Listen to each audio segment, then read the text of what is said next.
प्रेम, हं.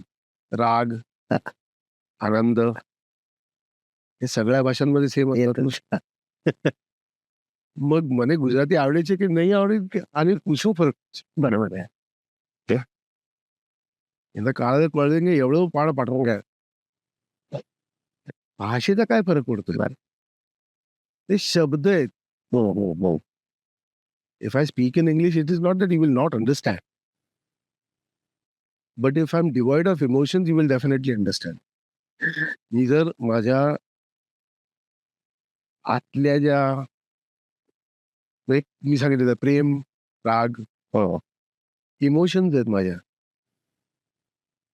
संवेदना आहेत माझ्या, त्यात जर मी व्यक्त केलं नाहीत तर तुम्हाला कळेल का हे सत्य आहे की 70% 70% communication between human बिंग्स is non verbal, म्हणजे बोलत नाही आपण. 70% communication between human बिंग्स is non verbal. त्या बोलून उच्चारून त्यामुळे आणि भाषा कुठे कामाला येते जेव्हा बोललं जातं तेव्हा. बरं. मुन्नाभाई मधला आनंदभाई हा सगळ्याच भाषांमध्ये चालणार, कारण तो तसा मुकाच आहे ना, तो बोलतच नाही. पण भाषेला महत्व नाही असं म्हणत नाही मी. भाषेला खूप महत्व आहे. Unfortunately it is weaponised. Language now is weaponised. त्याचं शस्त्र म्हणून वापर केला जातो भाषेचा. भाषेचा शस्त्र म्हणून वापर करू नका. एवढंच माझं म्हणणं आहे. हो. हा गुजराती, तो तमिळ, हा मल्याळम, हा मराठी, हा मणिपुरी, आपण एकत्र आहोत. तर माझं स्वप्न आहे ग्लोबल एक एक युनायटेड अर्थ. तसं फिल्म इंडस्ट्रीत पण पाहिजे. हा, तुम्ही भाषांमध्ये ओके ठीक आहे, आता अनफॉर्च्युनेटली प्रांतामध्ये आपण वाटलो गेलो आहे, पण त्याचा त्याचा त्याचा शस्त्र म्हणून वापर करून ना त्याला डिमीन करू नका. आवाज आपलीच भाषा आहे ज्याच्यात वंदे मातरम् लिहिलं, संस्कृत किती सुंदर भाषा आहे. अभिजात भाषा म्हणून मराठी वापरली जाते. भाषेचा मला अभिमान आहे आणि प्रत्येक भाषेचा आहे, फक्त मराठी असं नाही. पण भाषेचा वापर शस्त्र म्हणून करायचा नाही. हा, म्हणजे कुठल्याही भाषेत आपण म्हणजे अभिनय करता येईल तुम्हाला सगळ्याच लोकांसाठी. मी दुसऱ्या तऱ्हेने हा पॉइंट मांडण्याचा प्रयत्न करतो. शोले ही फिल्म कुठल्या पिक्चरवरून घेतली तुम्हाला माहिती आहे? वाटतं तो हॉलिवूडचा एक सिनेमा आहे. 7 मॅग्निफिशंट 7. ती फिल्म कुठल्या फिल्म मधून घेतली होती? त्यामध्ये 7 सामुराय नावाची अकिरा कुरोसावाची जॅपनीज फिल्म आहे. अच्छा. स्टोरी सेम आहे सर.